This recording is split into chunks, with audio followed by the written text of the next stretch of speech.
Bienvenidos a Más Noticias. Comenzamos con la información, muchísimos temas. En la continuidad informativa, aquí por supuesto veremos si Martín Menem queda a cargo de la Cámara de Diputados, temas políticos. Aquí ya veo a Laura Serra a mi izquierda por el rabillo de este ojo precisamente, que va a contar la ley de leyes, ¿no? La del presupuesto, que es clave. Y por el rabillo de este ojo estoy viendo llegar al señor Gustavo Carabajal con información importante, recién lo contaba, declara J, no es el pequeño J, es el J que puede ser el autor del triple crimen. Creo que el fiscal Arribas va a hablar con nosotros en instantes, un caso clave que además puede desnudar lo que la trama narco detrás. Y veremos si esto pasa a la Justicia Federal. Mientras tanto, la búsqueda allí en Ezeiza del joven desaparecido de 18 años y por supuesto el análisis político. Leí todo lo que pude para tratar de contar la información. Hubo un análisis que a mí me llamó la atención en un diario muy importante, que dijo que la diferencia a favor de Santilli fue de medio punto, es cierto eso, pero en verdad me parece que soslayó que fue la victoria de la Libertad Avanza en la provincia de Buenos Aires, que es el gran dato. Después la diferencia me parece que es menor. Ahora, lo que hay que remarcar, ayer lo hizo Pañi y yo creo que, es más, lo estaba esperando que lo mencionara, en un párrafo fue dedicado particularmente a la boleta única de papel. Para mí esta es la gran clave de la elección que nos dejó el domingo. ¿Y por qué? Porque igualó en un sistema democrático a todos los sectores que participan, porque impidió que los dirigentes de siempre, aquellos que se creen dueños del territorio y del voto en algunos sectores del conurbano bonaerense, lleven la bicicleta o la boleta con, digamos, con el sobre, junto con la bolsa de comida, o tantas otras prebendas que incluían algunas acciones como, por ejemplo, sacale foto a la boleta antes de votar en el cuarto oscuro, cosa que estaba prohibida en esta elección. Para mí hay ahí un dato fundamental que vino con la ley de bases, que promovió este gobierno en las sesiones extraordinarias pasadas, que tendrá sesiones extraordinarias para una ley de bases 2 este año, y que demuestra que el sistema siempre se puede mejorar. Más allá de los triunfos, los triunfos son de la ciudadanía que en este caso eligió acompañar al gobierno que votó en el 23 y que le permite tener un espaldarazo de cara a los 2 años que vienen, en donde el gobierno tendrá nada más y nada menos que el gran desafío de armar acuerdos políticos de consenso para la aprobación de 3 proyectos claves que vendrán diseñados dentro de la ley de base 2, de acuerdo también a aquel pacto de mayo. Así que me parece que es interesante lo que pasó el domingo, tiene un montón de análisis para hacerse todavía que no fueron concluyentes, que también muestra a una oposición muy dividida, que carga contra Cristina Fernández, que paradójicamente Cristina Fernández pone al peronismo, porque fue la gran armadora de las listas, fue la que de algún modo, estando presa, demuestra que el peronismo, o un sector del kirchnerismo, pero particularmente el peronismo, está presa en manos de Cristina Fernández de Kirchner. Pero hay información urgente que está relacionada con lo que está pasando ahora mismo en Jamaica. Lo desarrollamos en instantes.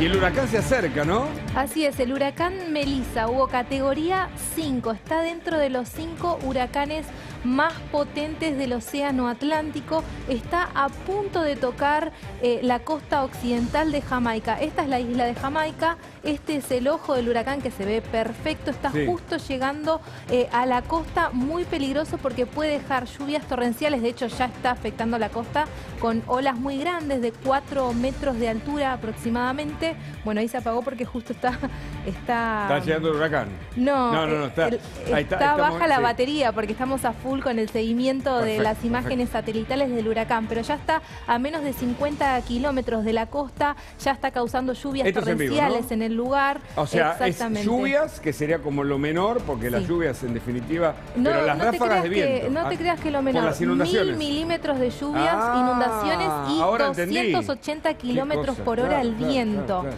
Las ráfagas del viento superan los 300 kilómetros por hora, entonces se combina la lluvia, que como se desplaza muy lento, es mucho más peligroso porque en su desplazamiento sigue dejando lluvias torrenciales, por eso esa gran cantidad de acumulados.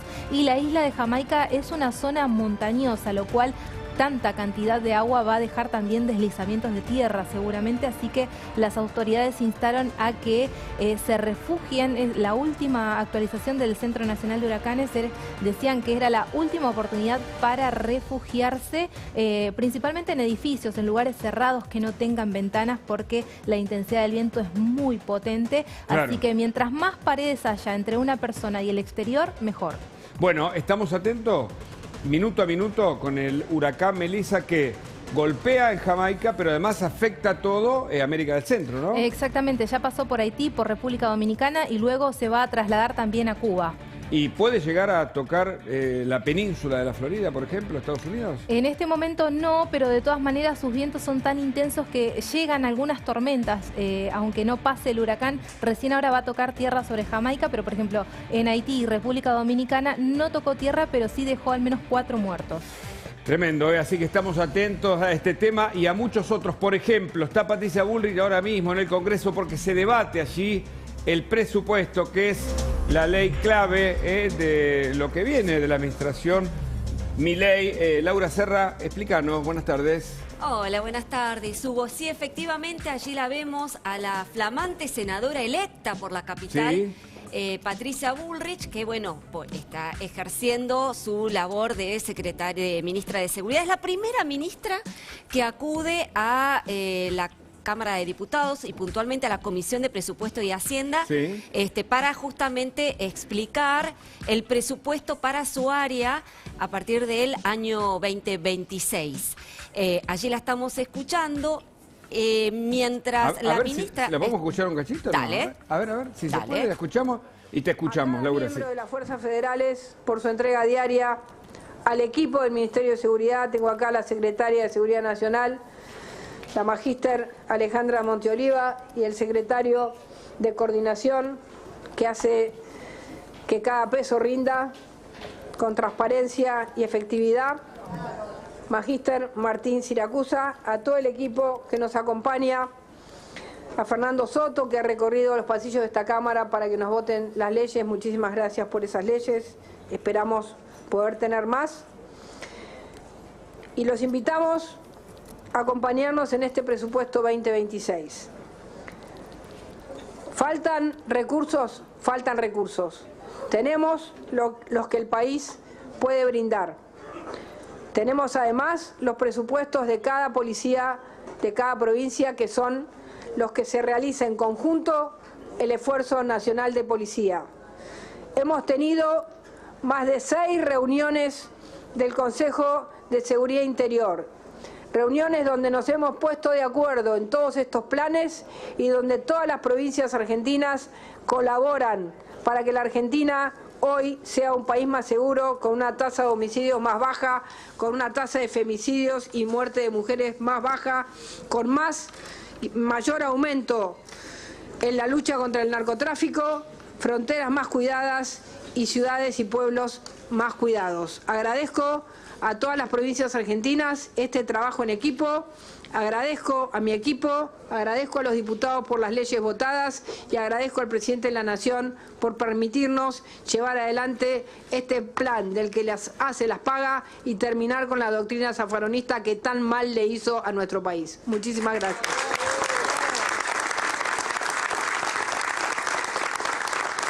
Bueno, ahí está, ¿no? Exponiendo Patricia Bullrich. Contanos, Laura. Polémico, ¿no? Lo que acaba de decir Patricia Bullrich, porque indudablemente fue una estocada contra el kirchnerismo al apuntar contra la política zafarianeana. E indudablemente esto va a generar en la Comisión de Presupuesto réplicas por parte del bloque de Unión por la Patria, así que sin duda va a ser una reunión bastante intensa y por ahí subida de tono. Algo también que me llamó la atención, que acaba de decir la actual ministra de Seguridad, es que, ha bajado la tasa de femicidios. Esto habrá que contrastarlo por la cantidad de casos que hubo en el último tiempo, pero lo cierto es que va a ser una reunión intensa en el marco de la discusión, como vos bien decías, en marco de la discusión de la ley de leyes, del presupuesto 2026. Fundamental el presupuesto. Yo creo, mira, también, ¿no? Como dijimos, la boleta única de papel fue una mejora para el sistema democrático que no sé si los elimina, pero reduce los microfraudes, las trampas, el clientelismo lo reduce.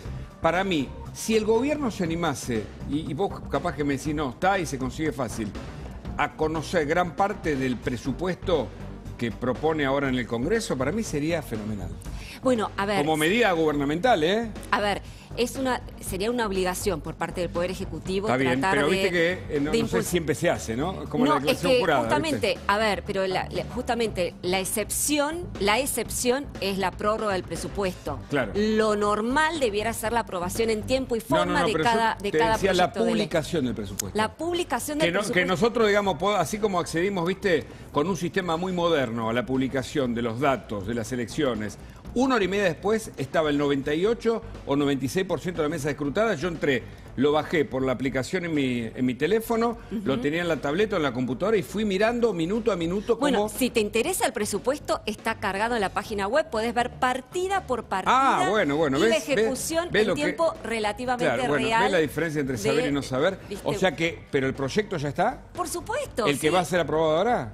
Bueno, el que va a ser aprobado depende... El que está en discusión. El que está en discusión está cargado desde el 15 de septiembre, cuando se presentó. Uno puede ver partida por partida, peso por peso que se va a destinar a las distintas áreas del Estado Nacional. Eso nos permite como así también su ejecución. Claro, eso nos permite, Laura, corregime vos que sabés más de esto.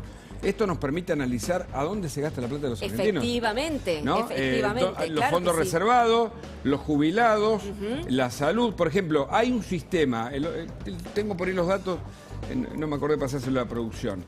Por ejemplo, más allá de la deuda que hay con los docentes, y con el Garrahan y con el ANDIS, que es un ente autártico que ahora se está analizando, porque atención, ahí en 2 meses novedades judiciales a partir de los audios ilegales de Españolo, pero se armó una causa a partir de los allanamientos que se hicieron, que veremos si se sostiene y que revela esa causa sobre las contrataciones de la Suiza Argentina, entre otras. El Ministerio de Salud está tratando de eliminar el rol de las droguerías, porque entiende que se llevan el porcentaje más importante de la compra de medicamentos en la Argentina.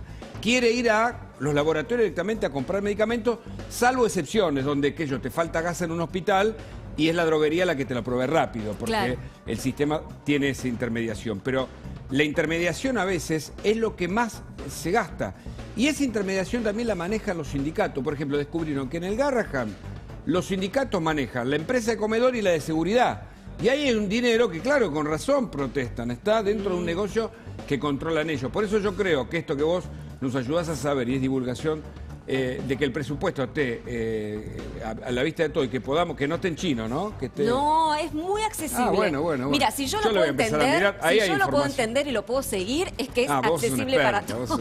Pero pará, a mí me parece que hay que analizar el presupuesto, ¿no? Claro que Ponerlo sí. acá sobre la mesa, discusión periodística y mirar, a ver cuánto gasta la Argentina en salud, a ver cuánto gasta en educación, a ver cuánto se gasta acá, ¿no? Ríos de tinta hemos gastado para escribir sobre las distintas partidas presupuestarias. Y te decía, entonces, esta ley se está discutiendo ahora en la Cámara de Diputados y te doy un dato. La semana que viene debería salir el dictamen pero hay que ver si el oficialismo logra convencer a la oposición para que el presupuesto 2026 se sancione con la Cámara nueva. Con la renovación parlamentaria. Claro, que es muy importante además, ¿no? Exactamente, eso es materia de negociación por estas horas. En un instante vamos a conversar, porque ya veo aquí a Mariel Fornoni, sobre reuniones que está teniendo el gobierno. El gobierno que el presidente, sabés, ¿no? Llamó a Mauricio Macri, ahí se vienen novedades. Hay una demora en la conformación del nuevo gabinete, porque hay decisiones muy finitas que el gobierno va a tomar de cara a estos 2 años. Te vamos a contar detalles importantes que vos necesitas saber mientras analizamos cuál es la Argentina, la fisonomía de esta nueva Argentina luego de las elecciones del domingo, que sorprendió hasta el propio presidente, que fue entrevistado por Majul el domingo cuando estábamos aquí a última hora justamente de ese día. Mariel Fornoni, buenas tardes. ¿Qué tal? Buenas tardes, ¿cómo les va? ¿Qué vemos en este nuevo escenario político de la Argentina? Bueno, primero un lunes tranquilo que creo que tuvo que ver mucho con el voto de la gente. Es decir, uno dice, bueno, el voto tenía que ver con que la gente prefería una incertidumbre hacia el futuro en vez de la certidumbre de volver al pasado, pero también tuvo que ver mucho con el voto del presente, es decir, votar para que las cosas estén tranquilas, ¿no? Entonces, un lunes donde no se iba a disparar el dólar, donde no se iba a disparar el riesgo país, me parece que la gente votó eso, la tranquilidad también de un presente que no es el mejor, porque hay muchas cuestiones económicas que resolver, hay muchas cuestiones de todo tipo. No es el mejor, pero evidentemente no generó el caos que la gente sintió que podía complicar la situación, que el gobierno perdiera la elección de medio término. Ahora, la gente votó apoyando el programa del gobierno que había votado en 2023, dándole continuidad y cierta coherencia a eso, o votó en contra de la idea de fuera de Milei o de la poca propuesta de la oposición. A ver, hay un poco de todo, ¿no? Claro. Esto no es unicausal, pero yo creo que la imagen esa del gobierno que prácticamente todos repetían y que era como sacada de un focus group, ¿no? Estamos a mitad del río, ¿qué hacemos? ¿Tratamos de tratar de cruzarlo o volvemos hacia atrás? Fue muy gráfica y la gente no quería volver atrás. Y sumado a esto, como digo, tampoco quería que hoy estuviéramos todos desesperados viendo a ver a cuánto estaba el riesgo país, sumado a un apoyo de Estados Unidos ayudando a resolver la economía, a reconducir la economía del país, que estaba un poco atada, ¿no?, al resultado electoral. Y a las turbulencias también propias del año electoral. Y obviamente, ¿no? Entonces me parece que la última semana, más que nada, se terminó de polarizar mucho más la elección, las fuerzas intermedias terminaron más diezmadas de lo que parecía. ¿Y cuánto influyó la boleta única? Bueno, ahí todavía se está analizando, ¿no? Es muy pronto, hay bastante disparidad en algunos lugares que se votaban senadores entre el voto del diputado y el senador, porque probablemente no hayan puesto todas las cruces que tenían que poner. Me parece que tal vez en el medio de tanta volatilidad y tanta cuestión no hubo como mucha docencia en relación al tema de la boleta. Todo sistema nuevo tiene digamos, lo bueno y lo malo en sí mismo. Pero siempre... evidentemente fue mucho más rápido y transparente el cómputo. Me parece que la verdad que los resultados a priori son muy favorables, ¿no? Muy Mariel, favorables. Creo que una de las mayores sorpresas del domingo fue el batacazo libertario en la provincia de Buenos Aires. Sí. ¿No? ¿A qué se atribuye o a qué lo atribuís vos la remontada que hizo la Libertad Avanza de 14 puntos para terminar imponiéndose por poquito, pero imponiéndose finalmente, a priori, ¿no? Porque todavía el escrutinio definitivo, esto hay que aclararlo, recién empieza hoy. Entonces veremos los cómputos definitivos más adelante, pero a priori hay una ventaja para la Libertad Avanza. Sí, bueno, esto era un tema que nos hacía bastante ruido a nosotros en términos de que cuando uno hacía una encuesta nacional, el oficialismo ganaba por 3 o 4 puntos, pero cuando uno lo miraba provincia por provincia era como que no terminaba de cerrar, porque si en la provincia de Buenos Aires perdía por 8 o 9 puntos, nosotros llegamos a tener 5 puntos, se había achicado la brecha, pero igual seguía perdiendo, entonces no te daban los números para llegar a esa ventaja que tenía nacionalmente. A ver, yo creo, como dije anteriormente, lo mismo, es multicausal, ¿no? Porque también, a ver, el peronismo no ha decrecido notoriamente en votos. De hecho, pero perdió medio billón de votos, ¿eh? Sí, pero de hecho, si uno mira las elecciones de medio término, las 5 últimas elecciones de medio término del peronismo, normalmente el peronismo sacaba 32, 33, bueno, a veces iba separado. Claro. Llegó a 40 puntos, realmente no es que llegó haya a 30 hecho, puntos. Llegó a 30 puntos, no es que haya 31, hecho una tan mala elección en relación a lo anterior.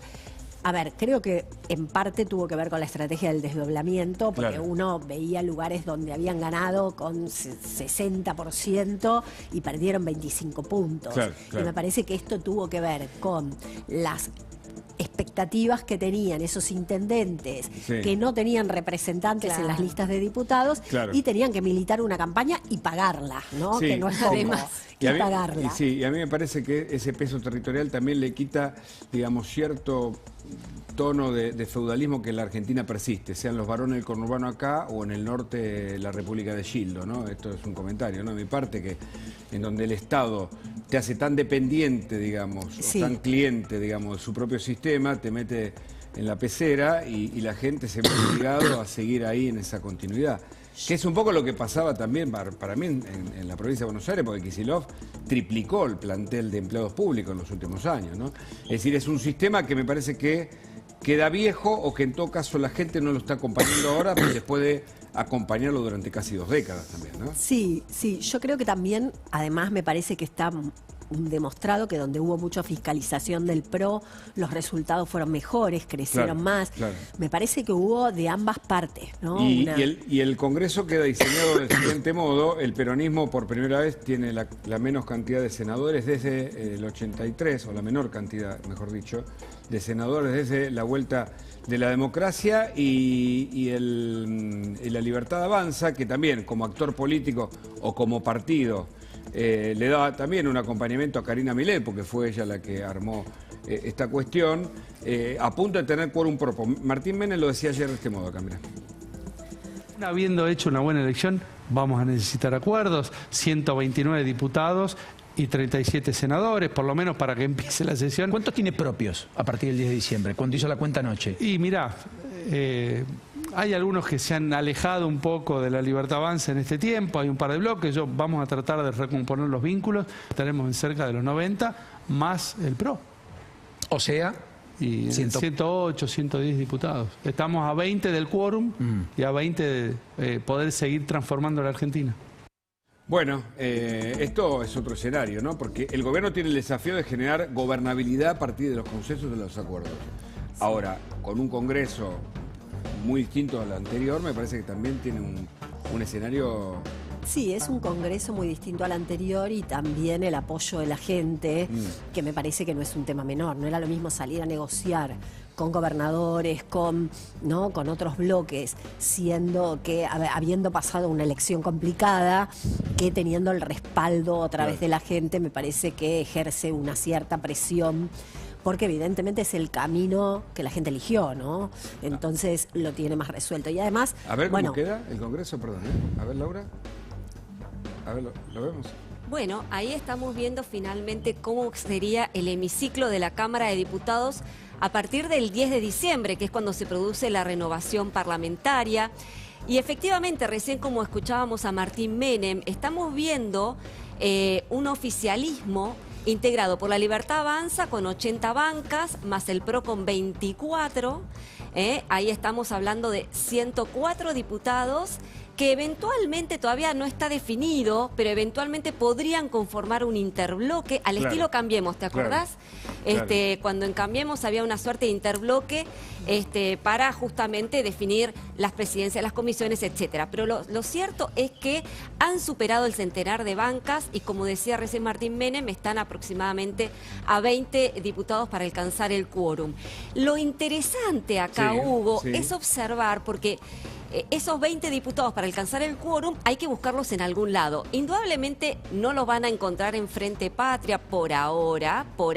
Acá hago un asterisco, pero sí tal vez en distintos bloques que hoy conforman la ancha avenida del medio, en este caso de la Cámara de Diputados. Y si te parece, los vamos a ir analizando, focalizando, de acuerdo a su cercanía al oficialismo, ¿no? Y ahí es donde, conviven distintos tribus. Tenemos entre los más cercanos, por ejemplo, al radicalismo, que vos sabés bien, Hugo, hubo provincias donde el radicalismo jugó electoralmente con la Libertad Avanza. Estoy hablando de Mendoza, estoy hablando de Chaco. Ellos van a aportar legisladores. En total, el radicalismo va a tener aproximadamente media docena de diputados.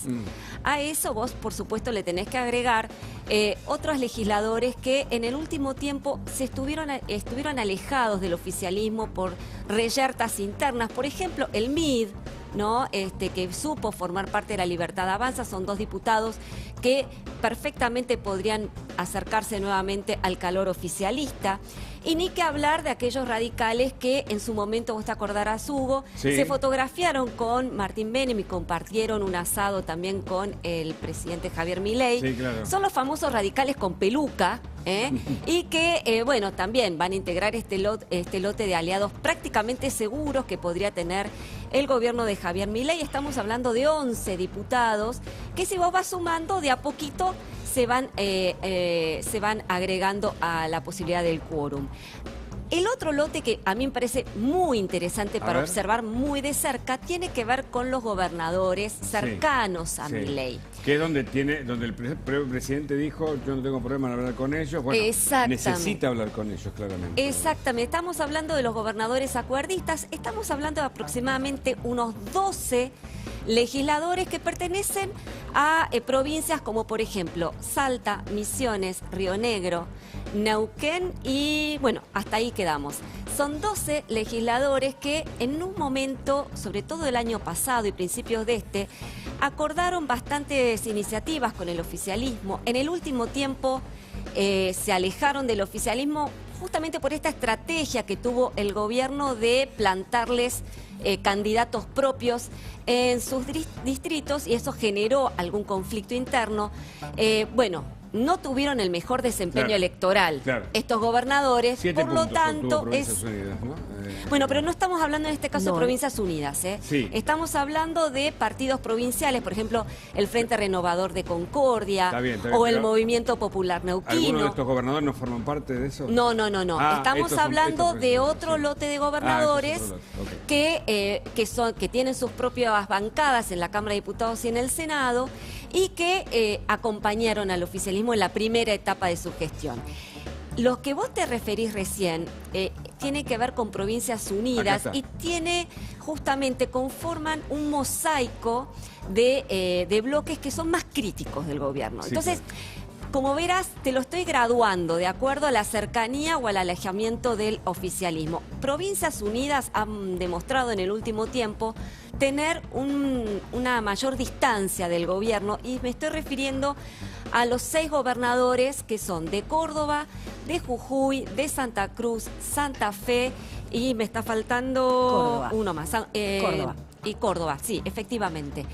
Estamos hablando efectivamente de 22 legisladores con Encuentro Federal, con la coalición cívica y con otros monobloques que por ahora siguen manteniéndose distantes del gobierno. Habrá que ver en esta nueva etapa si finalmente se reconcilian con el gobierno y pueden pactar algunas normas. Todo indicaría que el gobierno va a tratar de meter una cuña en este sector para justamente sumar adhesiones. Ya seguimos con la política. Carola Suárez nos llama desde Ezeiza, la búsqueda de Nicolás.